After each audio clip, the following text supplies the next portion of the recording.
Good afternoon, everybody. Welcome to the Portland Art Museum on this beautiful sunny day, and happy Mother's Day to all the moms and grandmas in attendance today. I am Mary Weaver Chapin. I'm the curator of prints and drawings here, and it is my pleasure to introduce our program today. Professor Sue Taylor, who will be delivering the talk, earned her BA at Roosevelt University and her MA and Ph.D. at the University of Chicago. She is a prolific writer on modern and contemporary art and serves as a corresponding editor for Art in America.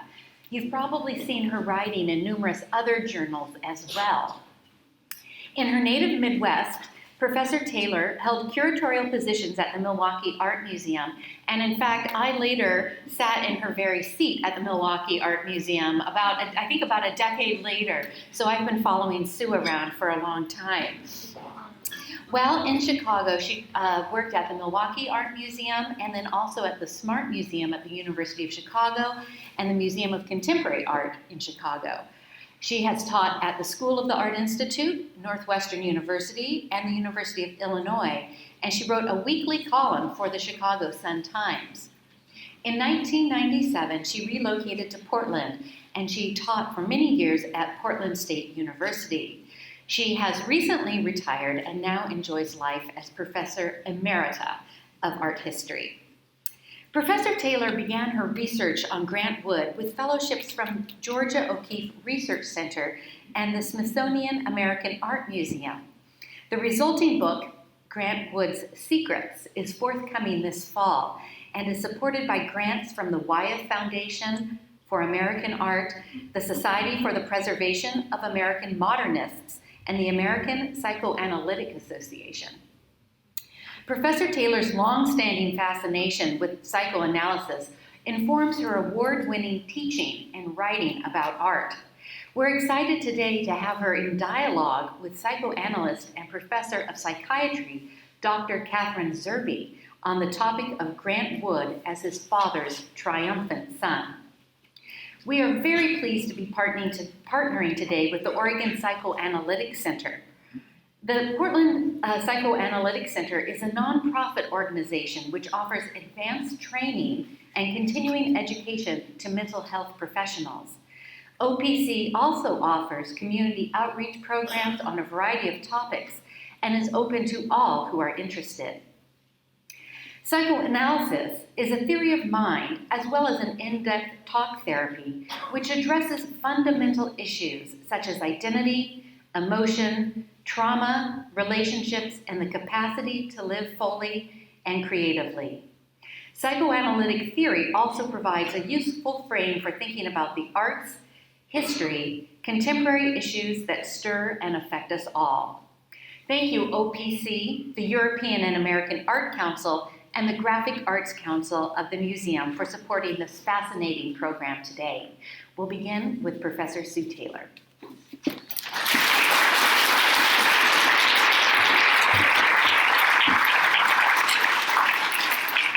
Thank you so much, Mary, for that introduction. In May of 1940, artist Bill McKim stopped in Iowa City to call on Grant Wood. McKim found Wood depressed. Jealous attacks on him at the University of Iowa, where he had been teaching since 1934, put his reputation and his livelihood at risk.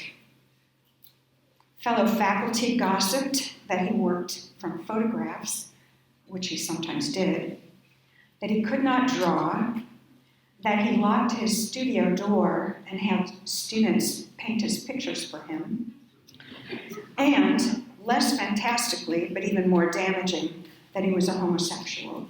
Involved with his secretary, Park Reinert. McKim told art historian Henry Adams that the entertainment that Sunday consisted of drinking from the late afternoon until about 2 a.m. Wood consumed 2 entire bottles of scotch, and McKim drank gin and bitters until they both passed out on Wood's bed with their clothes on. This binge occurred on Mother's Day,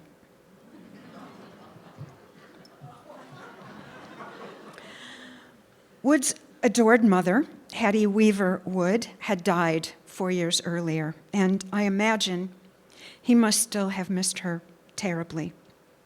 He idealized her as the most beautiful lady in all the world, and except for several study trips to Europe in the 1920s, he had never lived apart from her.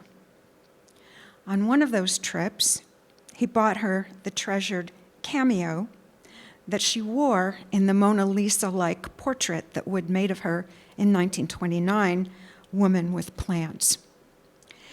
You might recognize that cameo, as well as Hattie's rickrack trimmed apron and faraway gaze, in the female figure in Wood's unlikely masterpiece of 1930, the picture that garnered him immediate overnight fame. Hattie's houseplants are also there. The Sansevieria and the begonia moved to the porch of American Gothic's house. It's well known that Wood modeled the woman on his sister. It was his sister Nan who posed for this picture in Cedar Rapids. She was a convenient substitute for mother in what I believe is a symbolic evocation of the artist's parents, with Wood's dentist standing in for the rather frightening father in this image. Wood never painted a portrait of his father, Francis Wood, who went by his middle name, pronouncing it Merville. A pillar of his community, superintendent of the Sunday school, Merville farmed on property near the tiny town of Anamosa, Iowa, adjacent to the homestead of his own parents. There, the future artist and his 3 siblings were born: an older brother, Frank, father's namesake, then Grant, John, and little sister Nan. From Wood's recollections, we know that Merville was a stern disciplinarian. His expectations were in every way at odds with the hopes and desires of his very sensitive, artistically gifted second son. Hardworking and serious, Merville planned for his son's future as farmers. He had no use for art, no use for the world of imagination, forbidding fairy tales for his children, insisting instead, "We Quakers can only read true things." The newspapers that he himself consumed, farm journals, and biographies of exemplary figures, American statesmen such as Abraham Lincoln and William Penn. "He was more of a god than a father to me," Wood wrote of Merville in an unpublished autobiography, while at the same time avowing his love and claiming never to have minded the whippings that father gave him. In 1901, when Grant was 10 years old, Merville died suddenly of a heart attack. The family had to leave their Anamosa farm, moving into Cedar Rapids. Merville's death meant the complete reconfiguration of the family, with the eventual estrangement of his 2 brothers. Grant became the singular focus of his mother's and his sister's lifelong devotion.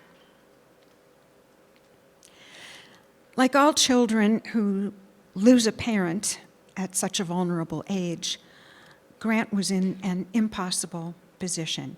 He could not mourn his father's death in the normal sense, that is, gradually coming to terms with its finality, but rather defended against it by means of denial. In fact, psychoanalyst Martha Wolfenstein notes that persons surviving such loss before the age of puberty always unconsciously expect the dead parent to return. Wood, in his autobiography, admits to crying at Merville's funeral, but, he wrote, "It was because I was tired and frightened, not because I realized my father was dead and that I should mourn. They told me what had happened all right. I was very brave about it, they said, but inwardly I had not understood. Notable, too, in such cases are feelings of anger and remorse. The child remains angry at father for the punishments that he inflicted and the prohibitions that he enforced while he was alive, and now for having abandoned the child in death. This death is what the child had secretly wished for all along and believes that he had caused by his own vengeful feelings. Still in the grip of magical thinking, that is, believing that merely wishing for something can make it come true, the child feels guilty for father's demise. With Merville gone, Grant was free to pursue a life different from the one father had prescribed, a life in art. He was the Oedipal victor, triumphing over father. Still, I believe, the unmourned childhood loss haunted Grant indefinitely, idealizing Merville while at the same time internalizing father as superego would remain subject to his judging disapproval, even from beyond the grave. Famously, as a regionalist, he wore overalls as a sign of solidarity with the Midwest audiences that he hoped to cultivate. One wonders if it was also Wood's unconscious way of dressing up like the father he had displaced in the family, and or of placating him, becoming, from time to time, the farmer Merville had always expected him to be. To American Gothic, he brought his guilt, his nagging fear of punishment, his complete ambivalence towards those parents whom he professed, not without sincerity, to love. Viewers have always intuited the anxious nature of the artist's relationship to the figures that he created. When American Gothic was first shown at the Art Institute of Chicago in 1930, the critic Walter Eaton described in the Boston Globe how the farmer's eyes pierce you with a fanatical stare, and his grim mouth is a straight slit. And though we know nothing of the artist and his history, Eaton continued, we cannot help believing that as a youth he suffered tortures from these people who could not understand the joy of art within him and tried to crush his soul with their sheet iron brand of salvation. Yes, wrote another critic about the farmer, every school child knows these features almost as well as he knows those of his own father. Robert Hughes later likened the man's pitchfork to a scepter of paternal rule. Norman Mailer thought that the hollows in his cheeks give a hint of the hanging judge. Brilliantly, I think, in this painting, Wood conveys his child sense of father's intimidating power, while at the same time mocking it, making the figure who once seemed so formidable the butt of a joke. Just as conflicted as American Gothic, and funnier still, is Parson Weems' fable, where a father's authority and a son's guilt are front and center. Here, Wood shows little George Washington admitting to father how he had plied his new hatchet on the prized cherry tree. Mason Weems had introduced this tale in his 1806 biography of George Washington. By the 1930s, the fable was recognized as such, not as historical fact, but as the work of an engaging storyteller, thus the narrating figure in Wood's picture. The public context for the artist's choice of this subject in 1939 involved national fears aroused by the rise of fascism in Europe. In our present unsettled times, Wood wrote when his painting was unveiled at his New York gallery, when democracy is threatened on all sides, the preservation of our folklore is more important than is generally realized. But the comic aspect of Parson Weems' fable puts it at odds with Wood's earnest tone, and it's not surprising that, like American Gothic before it, the painting elicited furious indignation from some viewers, along with amusement from others. Far from a straightforward patriotic homily, the image reads as a self-conscious joke, in which one thing, ball fringe on a curtain, can also be another, stylized cherries hanging from a tree. Wood's foregrounding of Parson Weems as presenter of the scene places the cherry tree episode in quotation marks, reminding us how the tale of Washington's honesty was made up out of whole cloth. The painting thus troubles the nature of historical truth and of myth-making, all of this beautifully expressed by Weems's conjuring hands, one fully illuminated, the other sneaky-looking in the shadows behind his back. Art historian Wanda Korn identified a visual source for Wood's painting in a popular print by one John McRae, Father, I Cannot Tell a Lie. We see in both pictures the family home, as well as slaves working in the background, as well as the tree, the hatchet, and the son confessing to father after his crime. There's also the similar positioning of the house at a 45-degree angle to the picture plane and the related diagonal recession from right to left. Remarkable in Wood's adaptation of McRae's image, however, is his complete transformation of its content. From a scene of reconciliation, where the kindly father forgives a repentant son, to one of paternal ire and filial defiance. The dynamic interplay of gestures in Parson Weems' fable pantomimes conflict, not contrition. The parson's extended finger directs our attention towards the wound in the tree. We follow the slender trunk up to Augustine Washington's right hand. With his left hand, palm upturned, he demands the axe, while the naughty child points with his right hand to the axe, which he holds away from father with his left hand. In the McRae print, the boy's axe lay abandoned on the ground. Here, he grasps it still, refusing its surrender.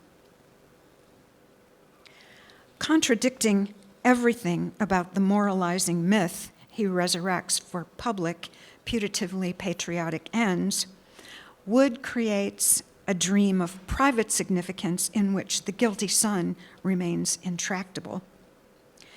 And with the gestural momentum in the painting continuing through the axe blade, through the axe blade back to Parson Weems's pointing finger, the cycle of misbehavior, parental disapproval, and recalcitrance is never resolved, but just becomes secular and unending. With the image centering on a patriarchal appeal for honesty, it's notable how much Wood made of his own father's insistence on the supreme value of truth. We Quakers read only true things. Weems's fable provided for Wood the perfect vehicle to undermine father's values, inoculating as it does American history with something entirely fanciful. And Wood goes further still, perverting the fable itself, converting a celebration of filial conscience into a scene of stubborn bad behavior. Above all, the artist identifies strongly with the little miscreant in the picture, and in so doing enjoys a last laugh on father.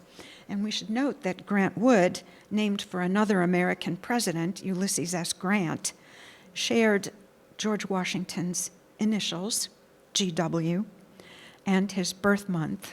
Wood was born on February 13th, and George Washington, whose birthday was celebrated as a separate event at that time, February 22nd, so within about a week of each other. At the center of the composition appears a ridiculous element. The rebellious child wears the head of a senescent Washington, lifted from the dollar bill. In this bizarre figure, Wood collapses his childhood self, intimidated by a punishing father, and his triumphant adult self, successful and famous beyond anything Merville could have expected. Just as George Washington surpassed Augustine Washington, earning distinction and a place in history, becoming not simply a patrician farmer father, but the father of his country, Wood, and I think this was his unconscious aim in undertaking this subject, once again here defeats father. That was an archaic desire that was revived in 1939 by his struggles with administrative authorities at his university. Those battles contributed to his drunken despair on Mother's Day afternoon in 1940. Months later, with the intervention of a lawyer and endless meetings and memos, Wood was removed from a hostile art department, promoted to full professor, and allowed to report directly to his dean. In 1941, on sabbatical from teaching, he celebrated his new beginning with a pair of paintings on the theme of springtime. He completed them that summer in the northern Iowa resort town of Clear Lake, where, with his secretary, Park Reinhardt, he rented a lakeside cottage and an old, disused train depot nearby as a studio. Spring in Town, which you just saw on his easel, is a small town scene of spring cleaning and gardening with a church overlooking the tidy neighborhood of single-family homes and a factory in the distance. Wood hoped that his picture would promote a galvanizing national myth, as war was now raging abroad and Americans registered the fascist threat. To fellow artists, he announced, "It is time for us to admit we believe in the goals we mean in general when we say the American way of life." To fashion his myth of the Midwest, Wood drew on his own memories, and I believe this exercise helped set him on a therapeutic path. In addition to the vicissitudes that had plagued him at his university, in the 5 years prior, Wood had suffered a whole series of troubles: the dissolution of his brief, ill-advised marriage, of his finances, the death of his mother, of his brother John, and of his beloved mentor, the Iowa poet J. Sigmund. These losses, I think, reactivated for Wood the greatest shock and sorrow of his life, that long ago loss of his father and his imagined responsibility for it. Wood drew several motifs from direct observation in Iowa City for Spring in Town, including the house in the middle ground with its distinctive asymmetrical elevation and window arrangement. That house, significantly, sits at the edge of a cemetery. Wood was drawn to the house with the conscious purpose of creating a pleasant scene, while death lurked all around. And what we don't see in this photograph are all the graves that lay behind the artist in Oakland Cemetery, which is glimpsed here in this photograph towards the west, but which continues for several acres on a rise to the north. Wood hatched his plan at a time when no snow was on the ground, nor leaves or blossoms yet on the trees, that is, around the time of an anniversary, 40 years since Merville's death on March 17th, 1901. When he undertook this painting at the age of 50, Wood may have felt that he was living on borrowed time, having already exceeded Merville's lifespan of 46 years by 4. The earthen plot that dominates Spring in Town doubles in my reading as both garden and grave, and the figures around it in the foreground and middle ground coincide with members of Wood's family who go about life without father, exiled to Cedar Rapids, to town after Merville died, and they had to leave their Anamosa farm. Big brother Frank tends the plot. Mother hangs the bedding. John mows the grass. Little Nan bothers a sapling in bloom. And Grant is there too, peering out from between the irises in his signature in the soil. The image distills the son's secret desire to have father go away, which he does permanently, and the feared retaliation for that murderous wish. Wood engraves his own anticipated punishment in his signature in the soil, as if masochistically to announce, "Here too lies Grant Wood." And indeed, he conceived this painting recalling the first spring after his father's death in the last spring of his own life. Turning to a time before his family's exile from their farm, Wood resurrected Merville in the idyllic prequel to Spring in Town, Spring in the Country, where father arrives with his team of horses, just as he does in his first appearance in Wood's autobiography. "I sat on an island of sod," Wood writes, "a small boy in faded blue overalls, and presently I heard the rattle of the harness as father drove the horses into the farmyard." From the stuff of wistful memory, Wood assembles in this picture a manifest scene of pure goodness where clouds float beneficently above and father is back, restored to his position behind the plow. Undisturbed by rival siblings in this perfect world, child Wood helps mother set out cabbage seedlings in neat rows. The blossoming white cherry tree or apple tree in the middle ground evokes a prelapsarian Eden and echoes the sapling in Parson Weems' fable, the wounded cherry tree associated with the son's destructiveness and with the judging father and his threat of punishment. In Spring in the Country, however, that threat is mitigated in an image of paternal disempowerment. The tiny farmer father with hunched shoulders mirrors the posture of the boy in the foreground, but his arms and legs are cut off by the edge of a hill. In making these paintings, Wood explained when he finished them, I had in mind something which I hope to convey to a fairly wide audience in America, the picture of a country rich in the arts of peace, a homely, lovable nation, infinitely worthy of any sacrifice necessary to its preservation.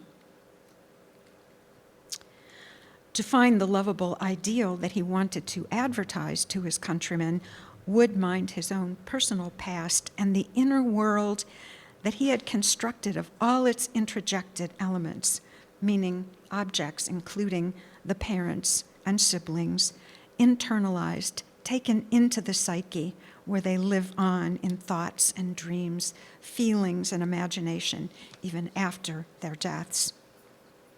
Although he would continue to sketch and paint Iowa landscapes during the few months that remained to him, none were so programmatic as these dual apotheoses of springtime in conveying Wood's intense love of a homeland that he associated with his own family. Spring in town and spring in the country suggest, respectively, paradise lost and then retrieved, an imaginative development enabled by a process of mourning that I believe Wood finally underwent during the time that he worked on these two pictures. He had reached an emotional nadir in 1940 as a result of attacks on him at the university. Those painful experiences reactivated in him past sorrows, including the guilty loss of his father, whose death anniversary coincided with the genesis of Spring in Town. As his feelings of persecution diminished, however, the artist could begin to restore the good objects of his inner world. Psychoanalyst Melanie Klein speaks of how encountering and overcoming adversity of any kind entails mental work similar to mourning, and Wood performed that work throughout the summer of 1941 as he finished Spring in Town and embarked on its Proustian counterpart. He accomplished this in the relaxing calm of Clear Lake with Park Reinhardt, his most loving and supportive companion, by his side. It's touching to see how, basking in that friendship and having struggled through losses and professional battles, Wood departed from the ironic ambivalence of American Gothic to produce a more positive and affectionate image of his parents, with his child self now incorporated at the center of the scene.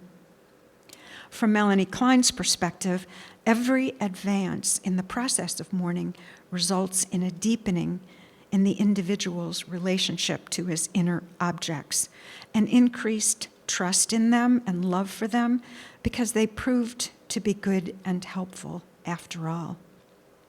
In this way, writes Klein, the love for the lost object wells up, and the mourner feels more strongly that life inside and outside will go on after all, and that the loved objects can be preserved within. Accompanying his springtime pictures with a public plea for preserving a nation and a way of life, Wood externalized the preservation project he was conducting in his psychic world. Although life outside did not go on for him much longer, he died of pancreatic cancer in February 1942. Spring in the Country suggests that in his final year, Wood formed an uneasy truce with the father that he had feared, replaced, and surpassed in lifespan, achievement, and fame. Thank you.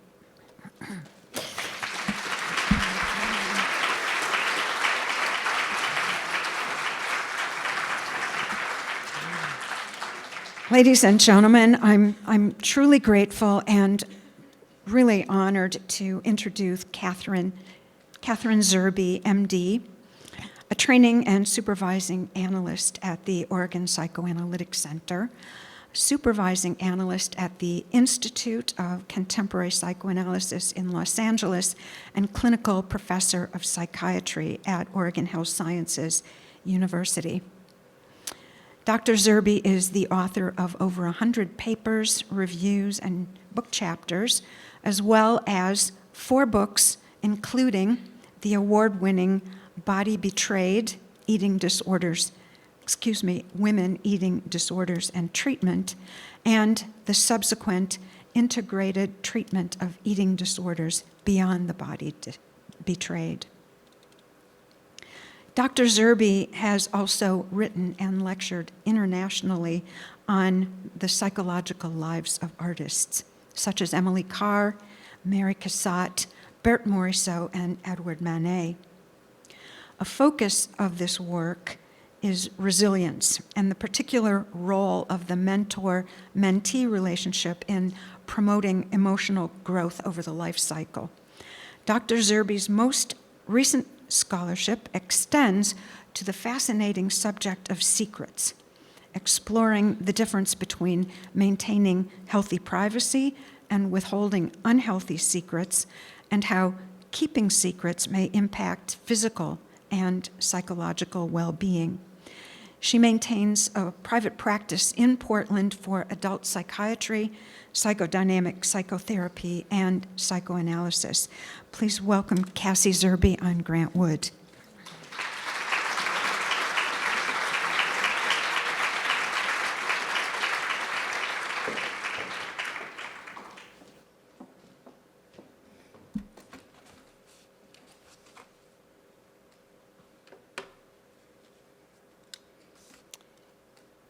Thank you all for coming today, particularly the members of our OPC and the spectacular Art Museum staff who have arranged this event. And my gratitude in particular to my new friend and colleague, Professor Sue Taylor, who as preparation for today's talk gave me access to several of the chapters of her forthcoming book, Grant Wood's Secrets. Professor Taylor's lecture today is most assuredly, and here we should be looking at him, it is most assuredly a snapshot into the life and times of artist Grant Wood. And in particular, she tries to help us understand Grant Wood's complicated relationship with his father by placing a psychodynamic frame of reference around it. But her portrait of her subject is so much more than that, because it links Grant Wood and his oeuvre to our common humanity. It asks essential, difficult questions about not only how this artist, but how each one of us deals with important life themes. Professor Taylor, you break the frame you place around your subject, and you set to life something inside each of us with lots of questions to wonder about. Now, for example, I am not going to ask for a show of hands today from any of you who has kept an important family secret, or who has turned a creative project of your own, be it a cross-stitch or remodeling a room, rocking to Rachmaninoff, or even writing a professional paper to help manage grief, loss, personal life transition, and especially a traumatic, conflictual relationship with a loved one. Grant Wood's personal history, as rendered by Professor Taylor, becomes a palimpsest in which all of us begin to see through to something additional and undiscovered. Personal secrets that become thinly veiled family secrets. How a closely guarded secret may perhaps lead to addiction or illness, his homosexuality. What we do with the inevitable betrayal of friends and letdowns from important institutions and organizations we value. And most universally and importantly, how we titrate and attempt to grapple with death.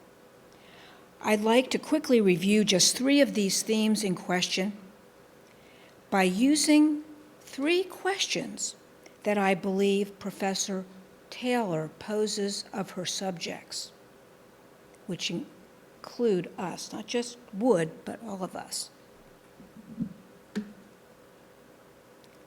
First, I think she asks, what do secrets carry, and who carries them safely? Now, she makes the point here of the link between mother and sister by that beloved pin. And of course, this is something art does so well. It provides clue after clue after clue about links between people, and it kind of uncovers secrets. And I have to say, Professor Taylor, you're actually more Freudian than Freud here, who is seriously oft-quoted as saying that we can never keep a secret. Just look closely. A keen observer is going to pick up on them, and more often than not, they are longing to be seen. Alcoholism, homosexuality, betrayal by colleagues and institutions. Well, by reading ahead a little bit, I can tell you that Sister Nan Wood Graham kept those secrets for decades in an effort to protect her beloved brother who died in 1942, and of course that fact beguiled scholars for a long time. Okay, jump ahead. Okay. So then Professor Taylor raises another question for us. What do we do with our traumas, particularly when they're inflicted by a beloved figure? In Parson Weems' fable, Professor Taylor tells us Wood played a joke on the public who wanted to see and were in need of an iconic image before the Second World War. He used art and a wonderful sense of humor, beguiling sense of humor, to do two things at once, really. Hold ambivalence toward his objects through admiration while poking fun at his father's feet of clay.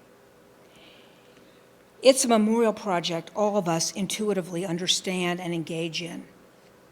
Such naughty boys. I mean, where we go, the parson, Daddy, and GW. Which GW? Grant Wood, she tells us. George Washington. Who is that? What has happened to us? What does happen to us if we are not able to translate some of the most malignant or destructive factors in life to more fully work them through? And how do we do that? How do we go about poking fun at ourselves? How crafty Professor Taylor is to take on this deep psychological truism about life before leaving us with a final question. But that truism is this. As she points out here, and we all laughed. We all laughed as she deconstructed it for us. It was beautiful. Wish we could do a replay of the audience, all of us. We all laughed. She went through this. You know, he's making fun of his father, he's doing this, he's making fun of the country, blah, et cetera, et cetera. And that is one purpose of the working through, of any kind of trauma. We raise it up. We love comedians. We love to tell a joke. But it's a very different order of working through that she gets to here, and it's crafty because she shows us how he also makes fun of himself. He's no George Washington. George Washington's on the dollar bill. It's really marvelous. So what's her third and final question? How do we mourn? And her answer is taking us right to spring in town and spring in the country, with great difficulty and only over time. And she folds in Melanie Klein here as she demonstrates how Grant Wood, able just prior to his own death, can identify with his farmer father enough so that he can feel the love enough to go on while keeping that person inside of himself. And then he goes and he buries him artistically in the cemetery and the field, and he moves on. And here I must add that Melanie Klein and Professor Taylor are more than a bit optimistic about the actual internal work of grief and loss. It's not so much that they're wrong. It's just that their answer is incomplete. And I told Sue this the other day over mocha in an alcove at Pete's Coffee. But, we were nervous, so I don't know if it totally came through. But we chatted about this. Mourning, internalizing, then letting go, the project never gets wrapped up as long as one breathes.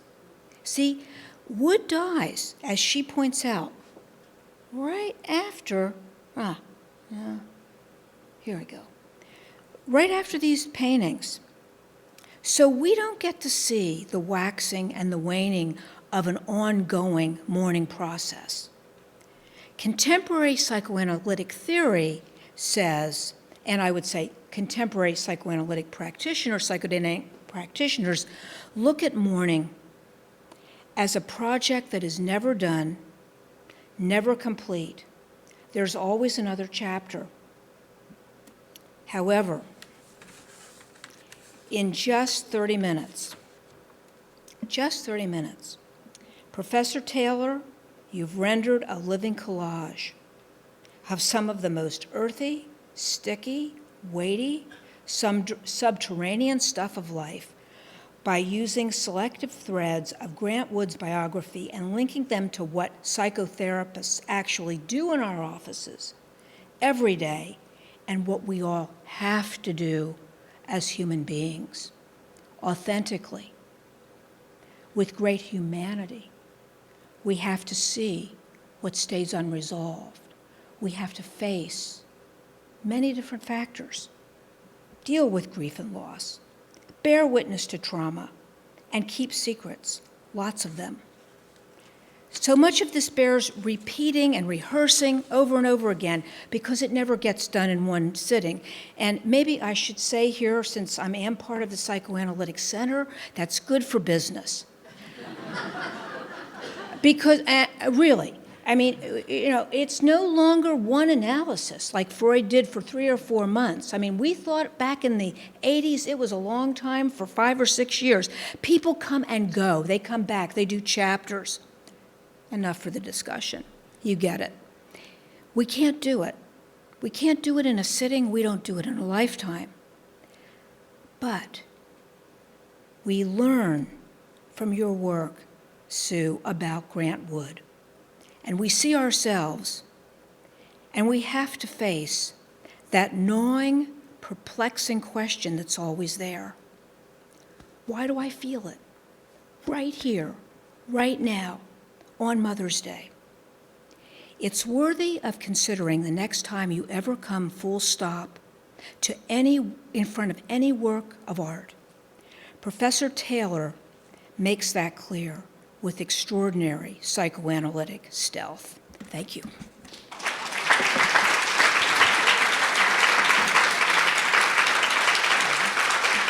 Thank you so much, Cassie, for your remarks. And I take seriously your comment about how mourning is not resolved. And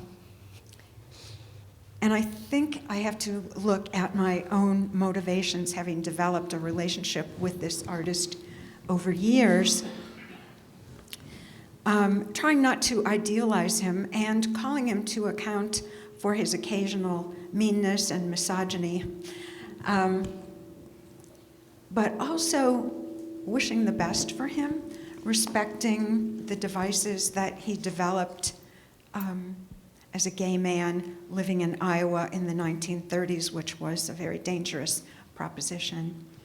And I think that I want to see at the end of his life some happy resolution for him. I think I mentioned to you the other day, I don't want to be Pollyannish about it, but I think I probably am a bit.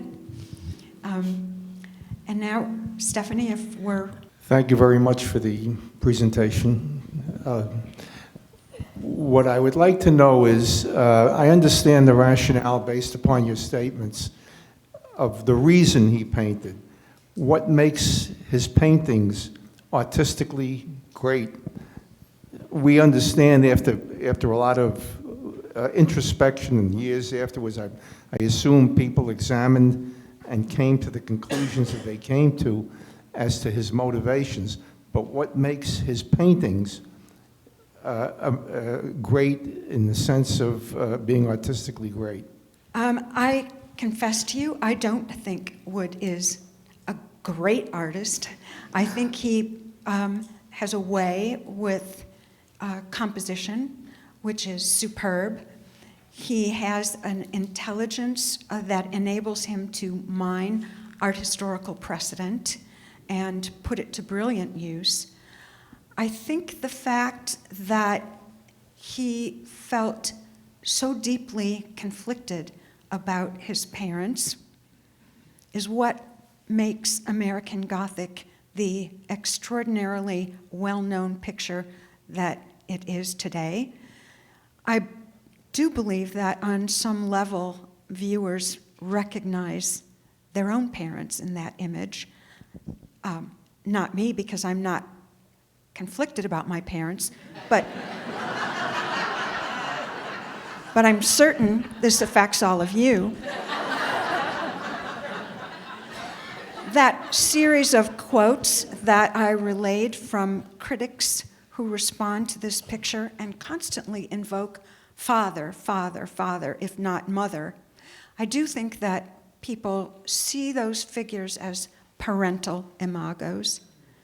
And I think part of the humorous response is also a way of pushing back against that material that might well up. I'm not sure if I answered your question. Cassie, do you have something to add about that? You've worked on greater artists, for example, Manet and Mary Cassatt, than Grant Wood, and I think it's the themes that we look at rather than the style. Believe me, I don't neglect that, and I don't make any claims, but maybe you have something comparable with regard to your artists. Well, I certainly think that one is that it touches the human heart. But as you also point out in your book, and somebody who spent over 20 years in the Midwest, as an American regionalist with Thomas Hart Benton, and there is something that kind of frame of reference gets captured. Really, I would have never studied Grant Wood at all without this opportunity, but it took me back. I think what makes him a great artist is that he is in a tradition with other artists that capture something, and he does it so well. That's my answer. Wanda Korn, who is a groundbreaking scholar of Grant Wood, has pointed out to me that typically the only people who work on Grant Wood are also from the Midwest. Yes, I happen to be a child and adolescent psychiatrist, and I've worked with many, many children, unfortunately probably too many children, it's probably maybe more parboiled than I would be otherwise, who have been badly abused by their parents. And one of the interesting dynamics that often plays out is that the child does something wrong. You know, it can be very slight. And what happens is that then the abusive parent magnifies the problem, and then the abuse is much more violent than anything that the child did. And what's interesting in the painting, the Reverend Weems painting, is that the boy has done some very minor damage to the tree trunk. The tree would probably live, I mean, if you looked at it realistically. But the father has bent it over and has really exaggerated the damage. And furthermore, the tree itself is held in a way that it's now going to be hitting the boy. I mean, it could potentially be hurting the boy really badly, like a father paddling him with a piece of wood. And I'm just wondering if that's, I mean, I love the way you have that circle of the pointing fingers and to the axe and to the tree damage, but part of it was the way the tree was held back like that. But we had the tension that's created in the painting by that, and it's going to be directed towards the boy eventually. Anyway. Thank you for that. And that's exactly missing in the source, in the visual source, where there's just a little bark that's come away from the tree. And in Parson Weems' fable, you're right. The father is exacerbating the damage. I really appreciated your comment, and thank you very much for both very amazingly thoughtful presentations. I was going back and forth in my mind about your points about mourning, and I don't know if mourning ever ends, but I do know that the processing of loss does not ever end. And what I found myself thinking about that I wanted your perspective on was, at the end, the two paintings, the one in the city and the one in town and one in the country, was they occur while he's on some sort of sabbatical, and he is given a reprieve by the dean. Yes. And the dean says, you're no longer a faculty member of the Department of Art, you report to me. And it had a sense that there was a redemptive connection with the punishing other that I thought captured his ability to mourn aspects of his father's life as well as his father's death. And I'd like your thoughts on that. That's really a very interesting observation. I hadn't thought of it before, but there are two male authorities involved. Well, three, in his university difficulties. His department chair, who had direct authority over him, who was younger than Wood, and then the friendly dean and the friendly president of the university, who had to intervene. And you're right, rescue Wood, take him out of the clutches. Perhaps the father figure is split between the evil department chair and the redemptive, understanding dean and president of the university, whose authority trumps that of the department chair. So, being a Midwesterner, I really appreciate the depiction of light in the two pictures of the spring in the city and the country. And if people get a chance to look at it again, look at how the sky is dark and the light comes in from an angle from the side, but you can't really decide, is the storm coming or is it just past? Because you get that same quality of light in either situation in the springtime. And I just think that's kind of one thing he's really wonderful at, is depicting light in a way at angles, and the atmosphere in the pictures is really authentic to the Midwest. Thanks. and both those pictures, by the way, are in Midwest collections. Spring in town and spring in the country. They belong to the Cedar Rapids Art Museum and the Swope Museum in Terre Haute, Indiana. So you have to visit the Midwest to see them in person if you missed the retrospective at the Whitney last year. Did he correspond with any other contemporary artists? Was he a letter writer other than postcards from Cedar Rapids? Was there a correspondence to consider for his state of health?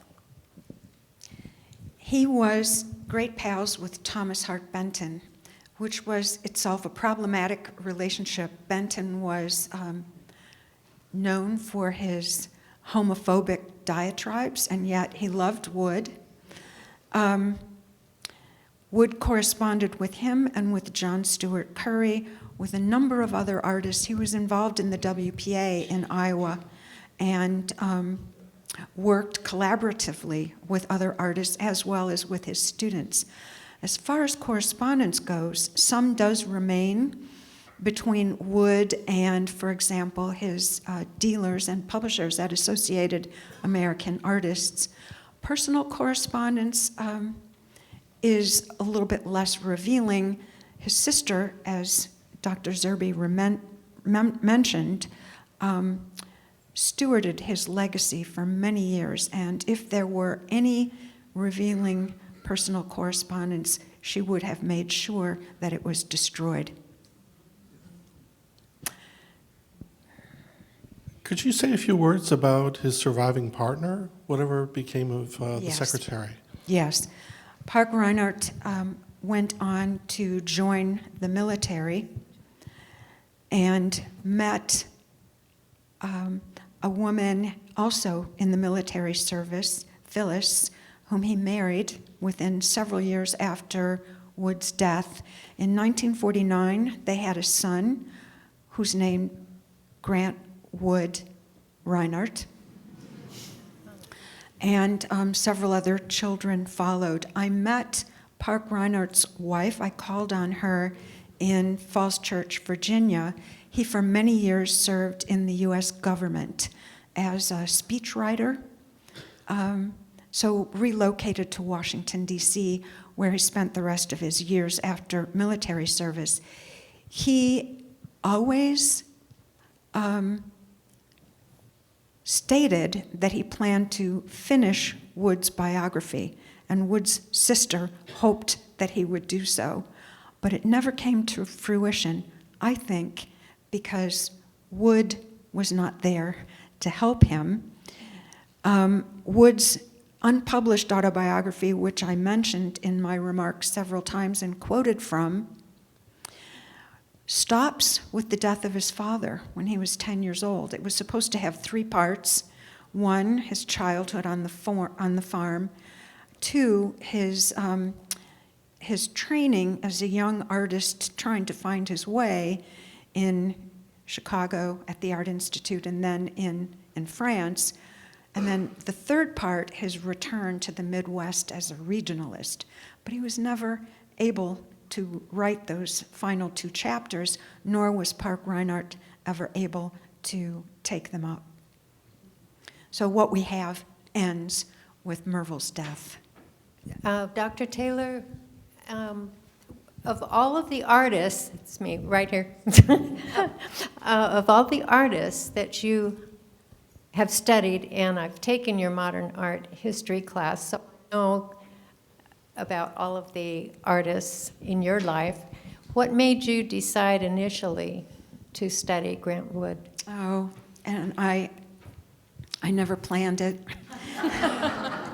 I've told this origin story to my friends. It was 1983 or 4, and I was a graduate student at the University of Chicago. And I saw every loan exhibition that came to the Art Institute, whether I liked it or not, whether I was interested in it or not. And a Grant Wood retrospective came, and I had an opportunity to see Woman with Plants and American Gothic hanging in the same gallery. And I said to myself, oh, same brooch, same apron, same hair. If that's Mother, who's the other character, maybe it's Father. And uncannily, a psychoanalyst that I knew from the University of Chicago happened into the gallery. And I said, Dr. Troostman, look at this, can you? And he said, oh, well, you need more than that. You can't just make an inference based on a comparison of 2 paintings. You need correspondence, you need a biography, you need to interview people who may have known him. And when I had my first sabbatical, I thought, well, I'll just get this off my chest, and write an article, which I did, about American Gothic. But I was only able to finish that article once I had bracketed all the other questions I had about his homosexuality, about his deceptions, about his marriage. And I had to pursue that later. And I'm still not done with it. I never would have.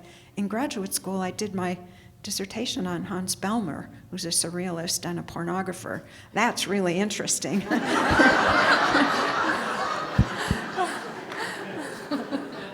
So one thing led to another, and now we have Grant Wood. Thank you for your question. You indicated, Professor Taylor, that the sister was the model for the mother, and I'm wondering about the look on her face. It looks rather disbelieving. I wonder what you have to say about that. Yes. He did idealize his mother. He adored her, but like everyone except for me, he was conflicted about her, I'm sure. That image of a mother in Woman with Plants, and similarly in American Gothic, is not a warm, open image of a mother. She seems detached, aloof, and unavailable. So whatever the real relationship was between the 2 of them, I think he would have wanted more and thought of himself as not having received it.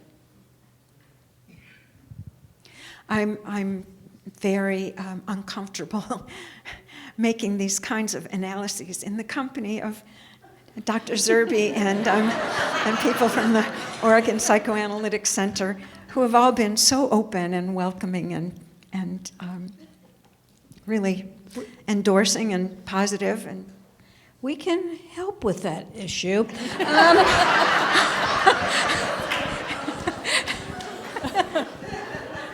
I think what you discover, what's so beautiful about this discussion today is that we're, it's just what it should do. It leads to more and more questions, more and more secrets that you find in the art and in oneself. One's chambers in one's heart open up. Thank you, Sue. Thank you, Kathryn.